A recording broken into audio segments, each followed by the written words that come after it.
Bapak Ibu, dalam kehidupan sehari-hari kita melihat banyak hal, banyak benda, dan benda-benda yang ada di alam materi kita, di alam dunia ini adalah tak lain tak bukan adalah atom-atom yang ada dalam tabel periodik ya, yang saling berikatan.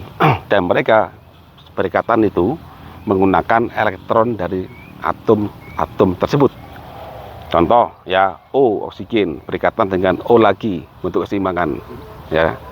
Jadi bentuk O2. Ada C6 H12O6. C, H dan O. Mereka berikatan. Mereka menggunakan elektron dari masing-masing atom C, H dan O ya. Oke. Apa tujuannya? Ya mereka akan mencari keseimbangan, membentuk suatu molekul yang besar, membentuk alam semesta ini. Oke. Tapi di alam ini juga Allah sematkan partikel yang lain, elementer yang lain yang akan kita rasakan sehari-hari, yaitu apa? Cahaya. Nah, cahaya itu tidak semudah, tidak selembut ya, seperti yang Anda bayangkan. Cahaya itu mirip air, tanda kutip. Air itu tenang, menghanyutkan. Begitu dia tsunami gimana? Begitu Anda kompak dia, tekanan tinggi, itu bisa menembus baja. Itu air yang lembut, tenang. Sama dengan foton. Contoh, kita lihat tanaman. Waktu kita belajar di sekolah dasar, tanaman itu adalah makhluk penghasil oksigen. Nah, hebat. Kita sangat ya, alhamdulillah ada tanaman di situ. Dan itu bagian dari algoritma. Coba kita berpikir lebih lanjut. Bagaimana tanaman itu membuat oksigen? Jadi tanaman itu hanya mengambil air dari tanah, dibawa ke daunnya. Kemudian, bayangkan, H2O, air itu dipecah oleh elektron yang digerakkan oleh foton dari UV dari matahari. Ini lembut sekali, ada UV-nya nih. Tapi dia di daun itu bahkan bisa meloncatkan elektron di sitokrom di dalam daun. Jadi sang pencipta sudah menyebarkan elektron kayak karambol itu. Begitu kena UV itu loncat dia, memecah H2O menjadi hidrogen dan molekul oksigen. Itulah kenapa tanaman itu menghasilkan oksigen dari air.